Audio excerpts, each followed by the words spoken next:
हमारे आसपास भूतों की एक काल्पनिक दुनिया है, लेकिन हम उस दुनिया से बिल्कुल अनजान रहते हैं। बहुत सी प्राचीन किताबों में भूतों का अस्तित्व का वृतांत मिलता है, लेकिन हम उस काल्पनिक समझ को इग्नोर कर देते हैं, जिसे कुछ ये सब कुछ काल्पनिक है, भूत प्रेत ऐसा कुछ नहीं होता। आज की कहानी एक ऐसे भूतिया बच्चे की है जिसको सुनकर आप चूक जाओगे। ये एक सत्य घटना से प्रेरित है। ये घटना है उत्तर प्रदेश के एक छोटे से गांव की, और ये घटना उसी से प्रेरित होकर लिखी गई। एक छोटे से शहर में बिंदिया नाम की एक औरत रहती थी, लेकिन वो शादीशुदा थी। उसकी कोई औलाद नहीं थी। 3 बार उसका गर्भपात हो चुका था। वह बच्चों को पाने के लिए इतनी उत्सुक रहती थी, मतलब आप सोच नहीं सकते। इमेजिन कीजिए, अगर किसी के बच्चा नहीं हो तो उसकी क्या हालत होती। लेकिन हर बार की तरह उसकी गोद खाली ही रह जाती। उसने औलाद पाने के लिए कई तरह के उपाय किए। इसके बावजूद उसके घर के आंगन में बच्चों की किलकारियां नहीं गूंज सकी। बिंदिया का पति एक मजदूर था। वह अपनी पत्नी से बहुत प्यार करता था। उसे भी अपने बच्चों की चाहत थी, लेकिन ऊपर वाले की मर्जी के बिना ये सपना पूरा नहीं हो सकता। बिंदिया चौथी बार से फिर गर्भवती होती है। इस बार दोनों को बड़ी उम्मीद होती है कि इस बार हमारा बच्चा बचेगा, मरेगा नहीं।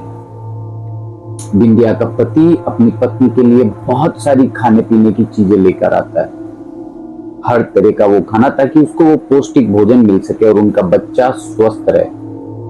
वो अपनी पत्नी से कहता था कि इस बार तुम्हें अपने बच्चों का पूरा पोषण देना होगा, जिसके लिए तुम्हें मजबूती से खाना पीना होगा और अपना ध्यान भी रखना पड़ेगा।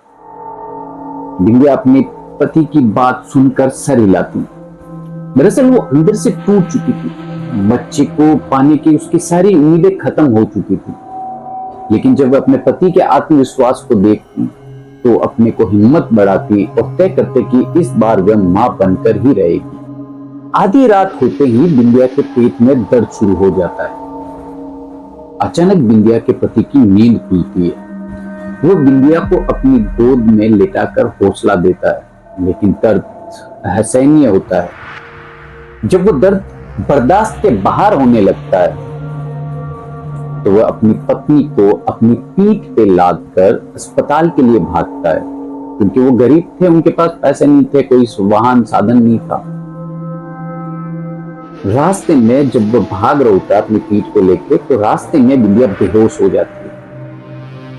बिंदिया का पति उसे वही जमीन पे लेटा देता है और जोर जोर से मदद के लिए चिल्लाता है। तभी पास में एक शमशान होता है। उस शमशान से एक तांत्रिक बाहर निकलता है, जिसकी बड़ी बड़ी जटाएं थी, आधे कपड़े थे।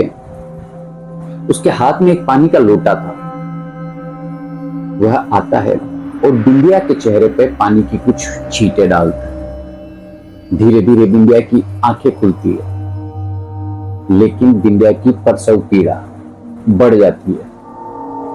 बिंदिया का पति उसे जोर से पकड़ लेता है और उसका हौसला बढ़ाने लगता है। शमशान से जो तांत्रिक आया था वो अपने कपड़ों में से कुछ राख निकालता है। जैसे ही वो राख बिंदिया के पेट पर लगाता है, उसका दर्द खत्म हो जाता है। एक ही पल में खत्म हो जाता है। उसके एक बच्चा पैदा हो जाता है, लेकिन बच्चे में कोई प्रतिक्रिया नहीं, वो कोई रेस्पॉन्स नहीं कर रहा था। ये देखकर बिंदिया रोने लगती है, क्योंकि ये बिंदिया का चौथा बच्चा था जो पैदा होते ही उसे छोड़ के चला गया। बिंदिया का पति भी उस बच्चे की मौत से दुखी हो जाता है, लेकिन वो अपनी पत्नी के सामने अपना दुख व्यक्त नहीं करता। उसे बताता नहीं है कि उसे भी दर्द हो रहा है। तभी उसकी नजर उस तांत्रिक पर पड़ती है। तांत्रिक हाथ जोड़कर आंखें बंद किए हुए कुछ मंत्र पढ़ रहा होता है, और अचानक बिंदिया के बच्चे की आंखें खुल जाती हैं। वो जोर जोर से रोने लगता है। बच्चे की किलकारी सुनते ही बिंदिया और उसके पति अपने बच्चे को गले लगा लेते हैं और उसे चूमने लगते हैं। कई सालों बाद उन्हें संतान का सुख प्राप्त हुआ था। दोनों शमशान के तांत्रिक को धन्यवाद देते हैं और उसके चरणों में गिरकर उसका अभिवादन करते हैं। कहते हैं, बाबा जी, आपने हमारी जिंदगी बना दी। तांत्रिक बिना कुछ बोले वापस शमशान में लौट जाता है। बिंदिया का पति अपनी पत्नी को और अपने बच्चे को लेकर अपने घर वापस आ जाता है। दोनों अपने बच्चे के साथ बहुत खुश होते हैं। एक रात बिंदिया की नजर खुलती है तो देखती है कि उसका बच्चा कमरे में पैदल चल रहा है, लेकिन वो तो सिर्फ 2 महीने का है। बिंदिया सोच में पड़ जाती है कि 2 महीने का बच्चा पैदल कैसे चल सकता है। वह अपने पति को जगाती है, लेकिन उसका पति गहरी नींद में होने की वजह से उठता नहीं है। बिंदिया डरते हुए भागती है और अपने